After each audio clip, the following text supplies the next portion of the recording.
Imagine se houvesse técnicas simples e eficientes para absorver qualquer informação sem esforço. Uma nova matéria, um idioma ou até aquela prova desafiadora. Aprender faz parte de quem somos. É o que nos permitiu evoluir como espécie e nos adaptarmos às melhores escolhas. Hoje, o aprendizado contínuo continua sendo essencial. No entanto, todos nós já sentimos aquela frustração de esquecer o que acabamos de estudar. A boa notícia é que você pode acelerar seu aprendizado estrategicamente. Com as técnicas certas, você pode aprender novos conteúdos com eficiência, passar naquela prova importante ou memorizar datas e fatos com facilidade. Se você está lutando para memorizar ou está preso na velha decoreba, as técnicas que vamos compartilhar vão revolucionar sua forma de aprender, economizando seu tempo e ampliando seu conhecimento. Na biologia, tudo é um processo, e para consolidar as informações adquiridas, precisamos de foco e boas horas de sono. Estudos indicam que uma soneca de 20 minutos após 4 horas de estudo pode ser extremamente benéfica. Durante esse tempo, o cérebro reorganiza e armazena as informações, facilitando a memorização. Além de uma boa noite de sono, pausas curtas durante o estudo aumentam a retenção, pois o cérebro continua trabalhando nas conexões neurais. Eu mesmo, depois de entrar em estado de flow por cerca de 1 hora, faço uma pausa sem distrações para absorver melhor o que aprendi antes de revisar o conteúdo. Quando preciso de mais foco à tarde e me sinto sonolento, tiro uma soneca de 20 minutos e acordo renovado. Esse hábito me ajuda a manter a energia sem afetar o sono noturno. O ideal para mim é não ultrapassar 30 minutos, e posso fazer essa soneca até as 4 horas da tarde. Há também um fenômeno chamado viés de primazia e recência, que significa que lembramos melhor da primeira e da última coisa que estudamos, esquecendo o meio. Fazer pausas frequentes durante o aprendizado cria mais inícios e finais, resultando em melhor retenção. Estudar até tarde da noite também pode ser prejudicial, pois a privação de sono afeta o hipocampo, a parte do cérebro responsável por criar novas memórias. Se você não é um prodígio natural, precisará de dedicação e horas de esforço, mas o sono é a base de tudo. Se o sono sofre, todo o resto sofre: humor, cognição e, claro, aprendizado. Portanto, tudo começa com um bom sono, que é a chave para melhorar sua vida em todos os sentidos. Quando preciso estudar uma nova área, seja para vídeos ou para o meu próprio desenvolvimento, sigo 3 etapas. Planejamento. Identifique o que você quer aprender e determine a maneira mais eficiente e eficaz de alcançar esse objetivo. Defina a ordem do plano e as áreas mais importantes a serem exploradas. Aprendizado. Dedique-se integralmente ao estudo, eliminando qualquer tipo de distração. Melhore o foco com práticas como meditação e uma boa rotina de sono. Um aprendizado eficaz requer consistência e aperfeiçoamento contínuo. Treinamento. Pratique constantemente, identificando áreas de dificuldade para maximizar seu potencial. Após essas 3 etapas, utilizo o método Feynman e também organizo meu aprendizado em blocos. O método Feynman é uma técnica simples e eficaz para compreender qualquer assunto de forma mais profunda e clara. Criada pelo físico Richard Feynman, o método consiste em ensinar o que você aprendeu de maneira simples, o que revela o quanto você realmente domina o tema. Costumo pensar nessa técnica como se estivesse explicando o conteúdo para uma criança de 10 anos. Se conseguir fazer isso de forma clara, você está no caminho certo. Para ensinar algo para uma criança que não tem conhecimento prévio, é necessário usar exemplos práticos, analogias, termos simples e evitar complicações. Durante essa explicação, se perceber que não consegue descrever algo claramente, isso indica uma lacuna no seu entendimento. Nesses casos, é importante voltar ao estudo até ser capaz de explicar com facilidade. Como Einstein dizia, se você não consegue explicar algo de modo simples, é porque não entendeu bem. Outra técnica que utilizo é o chunking, que organiza o conteúdo em blocos menores, facilitando a retenção de informações. Como disse, temos o efeito primazia no nosso cérebro, que tende a lembrar melhor o início e o fim das informações, e costuma esquecer o que está no meio.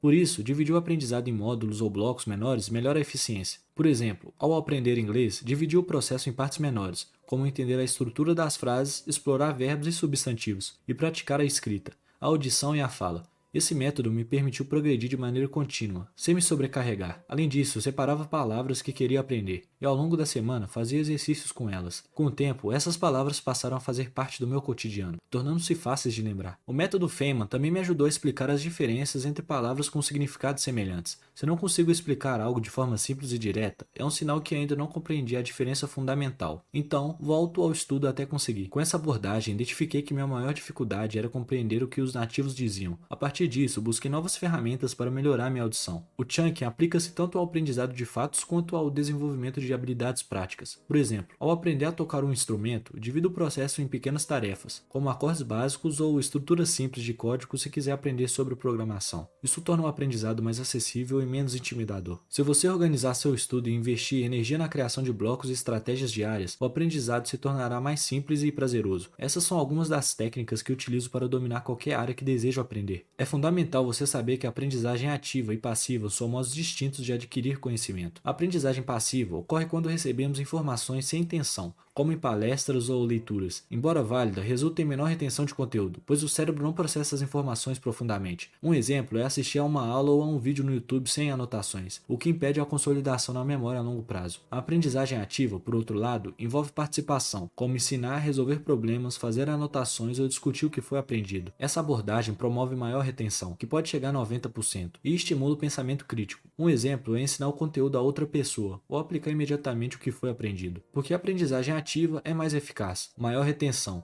A prática ou ensino resulta em retenção superior a 90%, em contraste com apenas 10% na aprendizagem passiva. Pensamento crítico. A participação ativa estimula conexões mais profundas no aprendizado. Aplicação imediata. Colocar o aprendizado em prática reforça a memória. Combinar ambas as abordagens maximiza o aprendizado. A passiva serve como introdução, enquanto a ativa aprofunda a compreensão. Essa integração cria um ciclo eficaz, onde a absorção é seguida pela aplicação e reflexão, tornando o processo mais dinâmico. Quando vou ler um livro, sempre tenho um caderno ao meu lado, para anotar os tópicos que considero importantes. Pesquisas mostram que escrever à mão ajuda a memorizar melhor do que digitar. Esse hábito me faz lembrar com mais facilidade dos tópicos que anotei. Se eu apenas lesse o livro sem fazer anotações, com certeza esqueceria muitas coisas. Mesmo assim, se não me lembrar de algo, reviso o que escrevi no caderno. Isso é fundamental para consolidar o conhecimento. A repetição espaçada traz essa ideia. É uma técnica de revisão que se baseia na ideia de revisar o conteúdo em intervalos programados. Em vez de sobrecarregar a mente com sessões intensas de estudo, o espaçamento melhora a retenção ao reintroduzir o conteúdo repetidamente. Revise o material após um curto intervalo, como no dia seguinte. Depois, aumente o intervalo de tempo entre cada revisão, revisando após uma semana, um mês e assim por diante. Bingo! Com todas essas estratégias que acabei de compartilhar, posso garantir que você será capaz de aprender qualquer coisa que desejar, de forma rápida e sem se sobrecarregar com excesso de informações. Lembre-se que ação imperfeita é melhor que inação perfeita. O ponto mais importante é simplesmente começar, transformar isso em um hábito regular, e você descobrirá o que funciona melhor para você, seja grifar coisas, manter um diário ou apenas reler livros novamente.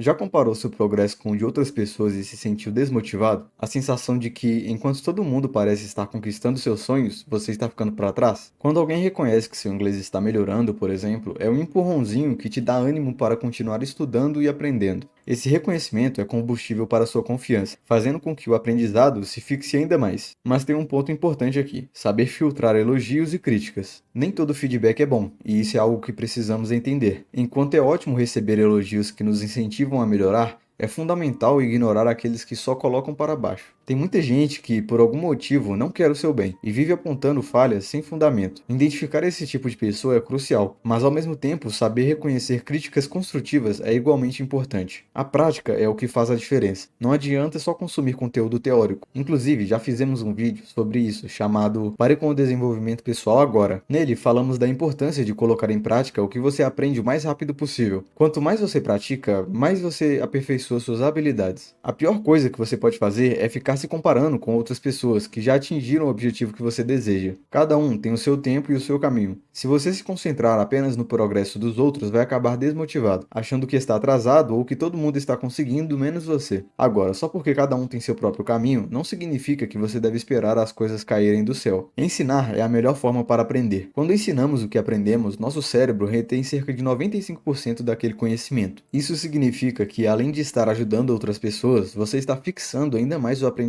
em si mesmo. Outra coisa que ajuda muito é reconhecer suas vitórias. Aquela sensação de orgulho quando percebemos que estamos evoluindo, seja no trabalho ou nos estudos, é fundamental. Esse sentimento te dá um gás para continuar. E quanto mais você reconhece suas pequenas vitórias, mais motivado você fica para buscar as próximas. É um ciclo positivo. Esse ciclo está ligado à dopamina, aquela substância química do prazer e da recompensa que o nosso cérebro libera. Isso explica como porque algumas pessoas se destacam tanto em certas áreas. Elas gostam do que fazem e essa motivação gera mais aprendizado. Cuidado com expectativas irreais. Quando você cria expectativas muito altas e não consegue atingir, a frustração pode te levar a desistir de tudo. Vamos supor que você quer abrir um negócio online e acha que em 10 meses já vai ter ganhado dinheiro. Sim, é possível, mas quanto? R$ 1.000? 1 milhão? Se você espera ganhar uma fortuna e isso não acontece, a desmotivação bate forte. Por isso, é essencial alinhar suas expectativas com a realidade e se inspirar em pessoas que já trilharam caminhos semelhantes. Não se compare, mas aprenda com elas. Outra coisa que pesa muito no aprendizado é o ambiente. Se você quer aprender inglês, mas vive num lugar onde poucas pessoas falam inglês, isso pode ser um obstáculo. Ou se você quer ser nutricionista, mas sempre está cercado por pessoas que se alimentam mal. O ambiente tem um grande impacto no seu desenvolvimento. Então, é importante estar ciente disso e procurar maneiras de mitigar essa influência negativa.